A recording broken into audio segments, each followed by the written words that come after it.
So hello everyone, welcome back to my another vlog. So I woke up at 3 a.m.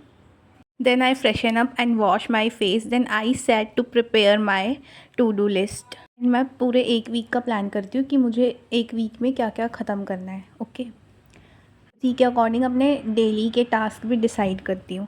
Then मैंने अपना first slot start किया 4 AM पे, जो कि था एज़ यू नो मेरा सिंपल इंटरेस्ट चैप्टर कंप्लीट हो चुका था. सो मैं उसी के नोट्स रिवाइज़ कर रही थी. सो ये करने में मेरे को अप्रॉक्स 2 आवर लगे और 6 बज चुके थे करते करते. देन मैं अपने लिए चाय बनाने उठ गई. मेरे को नींद आ रही थी, सो मैंने चाय बनाई. इतनी ठंड हो रही है कि ये दूध भी जम गया है. ये मैं दूध को मेल्ट कर रही हूँ उसके ऊपर रख के. और मैंने चाय में दूध डाला और मेरी चाय बन चुकी है.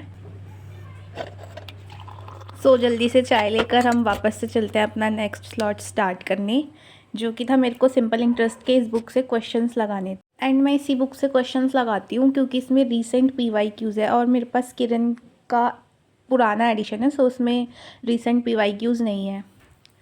सो इसमें अप्रॉक्स 70 क्वेश्चंस थे. सो मैंने वो लगाना स्टार्ट किया 1 बाय 1 करके, और जो मुझे डाउट था वो मैं मार्क करती गई.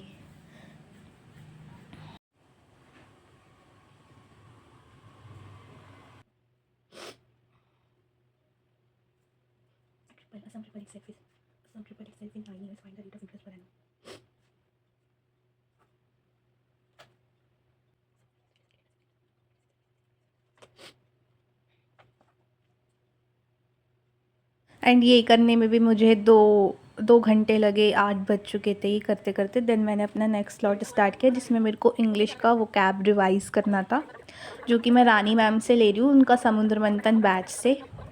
इसके मैं ऑलमोस्ट 10 क्लासेस ले चुकी हूँ, जो मुझे बहुत अच्छा लगा. वो कैब अब ईज़िली वो कैब याद हो जाती है.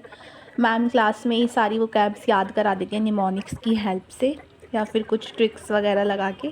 सो ईज़िली याद हो जाती है और याद भी रहती है. अगर हम बार बार उसका रिवाइज़ करेंगे तो ईज़िली सबको वो कैब याद रहेंगी. वो cab is men in English. So वो कैब याद करना अच्छे से बहुत इम्पॉर्टेंट है. एंड मैंने पहले भी इसकी PDF से कुछ कुछ वो कैब्स लर्न की थी, सो मुझे ईज़िली याद हो जाती थी. सो अब मैं इसकी वीडियोस देख रही हूँ क्योंकि बहुत सारी चीज़ें याद नहीं रहती. वीडियो की हेल्प से हमें याद रहती है ज़्यादा चीज़ें. और मैं नोट्स प्रिपेयर कर रही हूँ उसके, जो वो कैब न्यू होती है या फिर PDF में अवेलेबल नहीं होती. मैम कुछ कुछ अपने पास से भी लिखवाती है वो कैब जो PDF में नहीं रहती. सो मैं उसके नोट्स प्रिपेयर कर रही हूँ.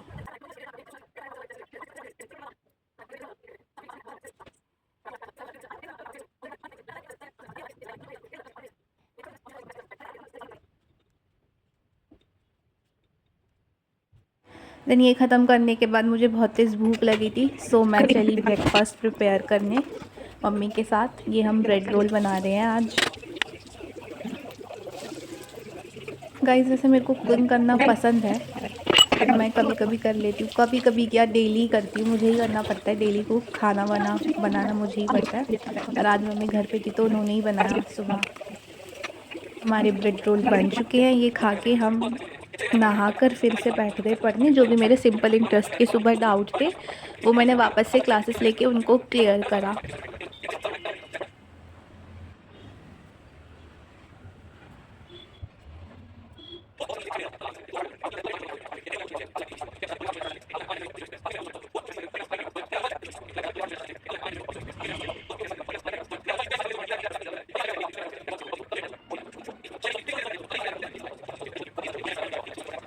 देन मैंने एक गुआवा खाया कुछ देखते हुए. पता नहीं मैं क्या देख रही थी, मुझे याद नहीं है. शाम हो चुकी थी, शाम के 6 बज चुके थे. सो मैं मम्मा के साथ मार्केट चली गई सब्जियां लेने.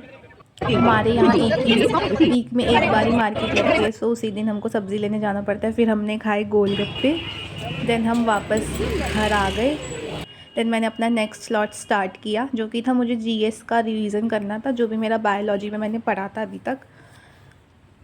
सो मैंने वो रिवाइज़ किया. एंड मैं पढ़ती हूँ मैं, बट ज़्यादा मैं रिवीजन पे फोकस करती हूँ क्योंकि रिवीजन करना इम्पॉर्टेंट है. अगर हमको याद नहीं रहेगा तो हम आगे का कैसे पढ़ेंगे. इसलिए मैं जब भी मुझे टाइम मिलता है मैं पहले रिवाइज़ ही करती हूँ, फिर मैं आगे बढ़ती हूँ ताकि मुझे पहले का याद रहे. और फिर बाद में आगे जाके बर्डन हेक्टिक हो जाता है बहुत ज़्यादा, सारा एक साथ रिवाइज़ करना और कुछ याद भी नहीं रहता. तो इसलिए मैं तो रिवाइज़ करती रहती हूँ बार बार। एंड आप बताइए मुझे कि आप कैसे रिवाइज़ करते हैं। सो गाइज़ आज के लिए बस इतना ही, मिलते हैं नेक्स्ट व्लॉग में, तब तक के लिए bye, take care, please do like share and subscribe.